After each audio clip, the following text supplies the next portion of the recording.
aici consumul în 100. Asta, Vezi da. cum urcă în 100 consumul? Ai, frate, ai.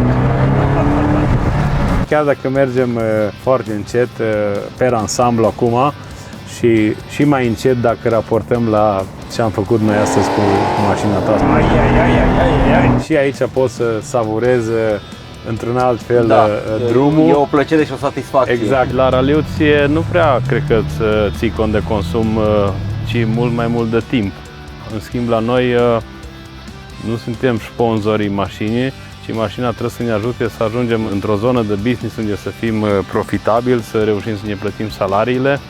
Între 85 și 90 la oră, fiecare kilometru poți să-l înmulțești cu 1 litru în plus la consum. Pe bune? Pe bune. Deci dacă mergi cu 5 la oră mai mult peste 85, ai exact 5% consum, care dacă faci o estimare sau o transformi în litri și o transformi după aia în euro, de exemplu o cursă de România-Nürnberg să luăm, da, dus întors, Germania, generezi un cost de aproximativ 150-160 de euro în plus.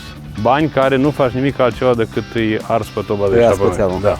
Pe lângă faptul că crește consumul cu 10%, există sau se mărește și riscul de accident cu aproximativ 40%. la noi nu se ține cont de consum, că am o distanță foarte scurtă, am urcat, am făcut performanță. Da. Și e și protejat pentru că știi că ești numai tu pe traseu. Deci Pe când aici este un business. Riscul accidentului numai dacă ți-l generezi tu singur, dar aici băia 40% se pot întâmpla din orice Accidente neprevăzute.